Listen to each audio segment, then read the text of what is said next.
So if you could get Eric here, Brent. Jordan, this one's for you. When we spoke with Ryan a second ago, he said that, after coming off your performance in Maui, there was a really concerted effort on their part to try and limit your shot attempts. What do you see from them defensively back? Yeah, they threw a couple different things at me, but nothing that really threw me off. I still had a couple good looks, a couple good shots that just didn't fall. Nothing that really discouraged me. I felt fine out there. Just a matter of being aggressive and not letting teams, take me out of my game or take away to affect what we're doing on offense. But it was, I guess, give credit to them. Thomas in front. Dailyn and Jordan, the offense was so effective in Maui. What ultimately was the difference tonight? I feel like hats off to Virginia. They got started, they got going really early, and that kind of motivates you on defense as a team. So I feel like they really brought that energy and kind of out-toughed us a little bit. And, they just threw the first punch, the first war, they went up big, and we kind of had to fight back for the whole game, honestly. So, that kind of affects your offense and the way things go. But, we got to play through adversity. Some things we have to learn from. Obviously, we're not going to start every game on top, so I feel like we just have to learn from this game. We kind of let them making shots affect our offensive play, kind of discourage us, shake us a little bit, and we never really drew that line in the sand to where, all right, let's put our foot down, let's get stops, so we could be able to run in transition and get good looks. We were never really able to find a rhythm when you're taking the ball at the net the whole game, and it's tough.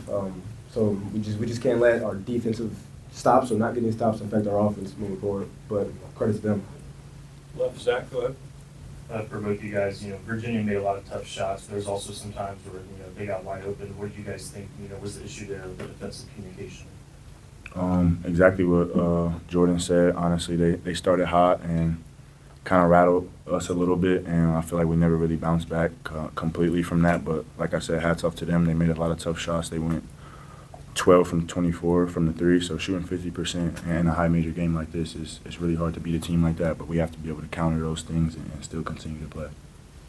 We knew coming in that they are a high volume three-point shooting team, so they didn't catch us by surprise. So being able to be disciplined and play our whole defensive stand the whole 30 seconds, not 20 seconds, not 14 seconds, not 25 seconds, but the whole possession and can't crack at the end, and just communication. And I don't think our effort was a problem. We were trying out there, but excuse me.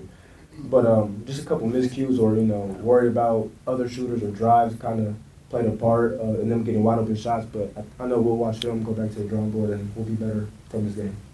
All right, Seb, go ahead, please. Jordan, as a leader on this team, what is your mindset when the shots aren't falling early? And you're one of those guys that likes to get everyone involved. So what's your mindset in the huddle, when they're raining those threes on you guys? Just encouraging our guys that we got to get stops. So when our shots aren't falling, we still have to be able to find ways to win games, regardless if they're going in or not. So just hanging our hats on the defensive end and really rallying and putting everyone together and making sure we're on the same page and on one string, and that'll help a couple shots go in in the future or a couple possessions later. So it starts with our defense, finishes with our defense, and I think that's what we need to focus on moving forward. And we'll fix it and we'll be better. Terry, third row, go ahead. Tomorrow, after you guys watch film, what is the one or two things Coach Miller's going to absolutely have you guys working on first thing? Just defense in general. Obviously, we have a potential to be a really great defensive team, and we just kind of haven't unlocked that or tapped into that potential yet. But, we all see it. I have great belief in Coach Miller and all of our guys, so I know we'll make it happen. It's just something we have to learn from. Defense for sure. I just gave you a quick little message about that. Just being able to guard the ball and contain the three-point line. If you can stop three-point shots but can't defend the drive, then it doesn't really help us, and vice versa. So being able to guard the three-point line and guard our guy one-on-one with help, and being able to put a full defensive team and group on the same page out there consistently, I think we'll be able to we'll be just fine, and we have all the dynamics and skill sets and guys that are able to do the job. So I'll probably that. Kirk, last one. Yeah, so both you guys, Virginia seemed like a complete team tonight. The bigs can shoot threes and go inside, and their guards can finish at the rim. But did you learn anything from them that maybe y'all can apply, that you see any of the talents in yourselves that they showed tonight?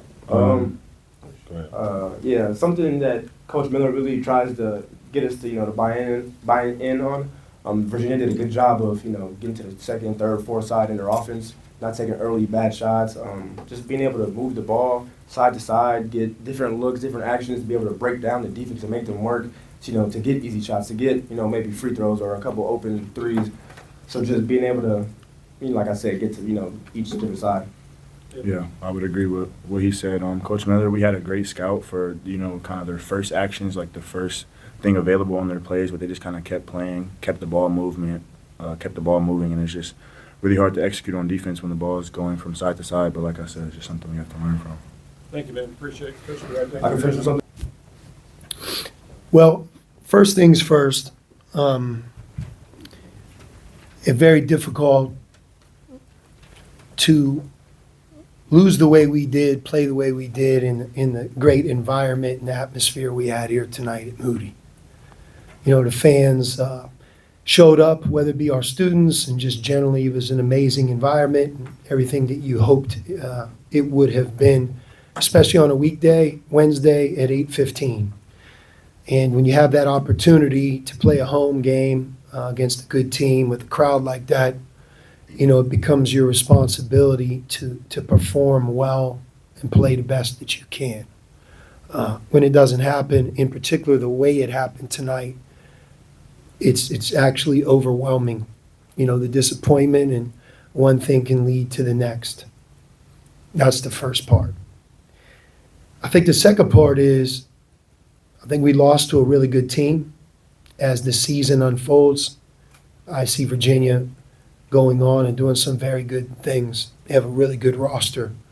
They have depth, they have size, they have an abundance of skill and experience, and Ryan Odom does an amazing job. He's a heck of a coach, and it looked that way tonight.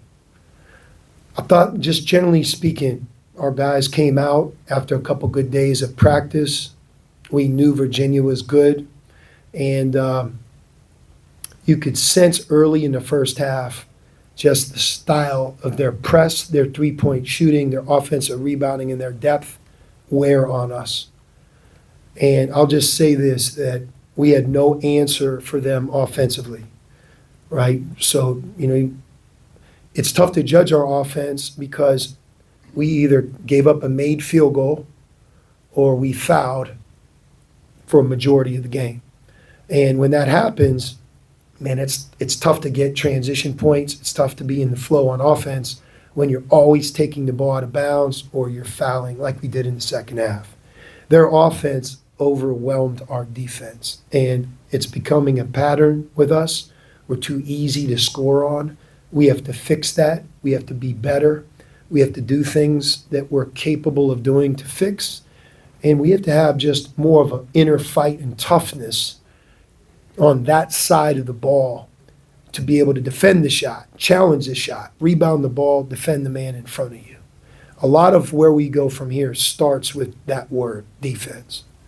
And, we had 7 turnovers, a couple just crazy turnovers, but, hey, I'll take 7 turnovers every game that we play this year. Our problem wasn't as much there as much as it was just overwhelming how they destroyed our defense. Some of it is to their credit, and some of it is just, this is a moment of truth for our season where we have to be able to learn from it and improve that part of our team. Thomas, go ahead first. Sean, you mentioned the defense. Is there a player or two you can point at and say, this is what we need from you other guys, and who would those guys be? I thought at times Lucina Traore coming in the game did a lot of good things on defense. But the one thing about defense is this, I told our guys a story after the game. When I went to Arizona, played BYU, and had this little guy, Jimmer Fredette. Nobody really knew who he was. He came into McHale Center and broke a record. He had 43. They didn't even play him in the last 10 minutes of the game. And when the media asked our players, how do you feel about Jimmer Fredette breaking the record? One of our players said, well, he only scored 6 on me. The point I'll make to you is this is the ultimate team game. So although I can point to Lucina giving great effort, a number of our players on particular segments of the game doing a good job on defense, man, our team defense isn't good enough. we're not reliant on each other. We're not playing with enough passion and energy. Coming into the game, we knew their ability to shoot the three-point shot. And it was like they took us by surprise, right? We had no answer for their ability from three. To their credit, one of the things they really do is they get to the last 10 seconds of the shot clock a lot. So you have to guard them, not for 15 seconds or 20 seconds, but they force you to be disciplined for the entire 30. And there was a number of different plays throughout the game, both the first and the second half, where we played for 20 seconds, but they punished us in the last 10. And that's to their credit. You have to be a good offensive team to play that way, which they are. But I think that also shows like the level that we're at. We have to get tougher. Eric, go ahead, please. Sean, you know, obviously 9 games into your tenure here at Texas, I guess given how strong your words have been about defense, is the feeling after this game more disappointment in what the team produced defensively, or is it more of a teaching tool, like, hey, I need to get these guys to understand what I'm looking for from them? I mean, it's a little bit of both. You know, it's the thing about our practice environment, and we practiced hard since we've come back from Maui because we had a number of things we had to do to become better and to get ready for this game. It takes time as well, I will tell you that. And we're not a perfect group. We have imperfection. But with that, there's also some things that we can do to overcome, to help better, you know, to look after each other better, to play different lineups, to make sure that we always have the correct matchups. And I think for us defensively, it's a combination of pride and effort, and it's also a combination of just being more fundamentally sound and more disciplined. You know, the fouls, being in the right place at the right time. But I will tell you this isn't a scenario where I'm going to say that our guys didn't play. They're incredibly disappointed. So am I. Nobody wanted to come out tonight in front of that environment, crowd, and lay an egg like we did. I credit Virginia, and I think they exposed a few things that we're going to have to shore up as we keep moving forward. Right. Westcott, go ahead. Of the defensive struggles, how much of it was pick and roll coverage? Do you feel like you can run more coverages than primarily dropping? Mhm. And, you know, does dropping so much going to leave you exposed to three-point shooting? No question. Being able to mix our coverage is something that we have to be aware of. I have to take a look at it in terms of just how much. You know, I know that they had maybe a couple on the roll. I would say for the most part where they really punished us, though, is just off the dribble. You know, I don't know if it was our ball screen coverage as much as it was move the ball, move the ball, move the ball, move the ball. And when they attacked, especially towards the end of the clock, there was too many times where we gave something up, a three, a foul, a shot at the rim. And their roster is really good. Like, they have a lot of threats across the court at different spots. And tonight, you know, coming into the game, their 5 position didn't really shoot a lot of threes or make threes. Tonight, they added that to what they did. And, you know, that was kind of icing on the cake for them. Far left, Zach, go ahead. Sean, Modest had a season-low points tonight. You know, what's your message to him? And, you know, how do you get him to move past this and kind of deal with some of those frustrations? Yeah, you know, it's a reminder about Modest that he's a young player and he's on the rise. Obviously, we really believe in him. I thought he had 2 or 3 shots tonight that were just, man, I couldn't believe he missed them. And I think when that happens to a player that's young, it can then lead to, now I can't make a free throw. And now you miss a couple free throws, now I can't do anything right. And I think Modest experienced some of that tonight. We have to be able to help him learn and grow. But sometimes you have to go through it to really understand I have to be better in this area. Kind of like the next play mentality and growing and learning from it. But I thought they also did a good job on him. They have 2 7-footers, and they're physical, and some of the shots around the basket maybe weren't as uncontested as they appeared. But there's no doubt he missed between his free throws and at least I'll give him 2 point-blank shots at the rim that he not only normally makes, but I think we all expect him to make it. The other part you got to realize about him is he got fouled 9 times. I think coming into the game, he was the second most fouled player in the country. You guys can look that up. Tonight, that added to his case. So, like, his ability to draw fouls is a huge weapon for us. And we have to be able to utilize that. Obviously, going from the free throw line 3 for 9, he's better than that. Far right center, please. Sean Jordan mentioned that sometimes when the shots aren't falling, that the guys were allowed it to affect their performance on defense, the effort on defense. How do you push through that mentally when the shots aren't falling? I would disagree with Jordan on that tonight because to me the opposite was the case. You know, when you're getting just destroyed defensively, like we were, they destroyed us. I mean, their points per possession. I mean, if you look at it, they were 28 for 52 from the floor, 12 for 24 from the line, from 3, and thank God they missed a few free throws, but they got there 29 times, and they played the entire game with 7 turnovers. I mean, that's about as high a points per possession as you can give up in a college basketball game. So, you know, when that happens, you try to get it all back at once on offense. We weren't nearly as good on offense as we can be. Discipline, patient, movement, you know, playing the team game on offense because, you know, I just thought that we were taking such a punch down the other end, we had no answer. And there was really never a point in the game where you felt like we had an answer. Far left, Alistair. Evening, Coach. I had a similar question as Cedric, but I just wanted to ask you a little bit more about the offense. Do you feel like your ball handlers were at times kind of holding off the ball a little too long, and there just wasn't enough movement? And how do you assess that?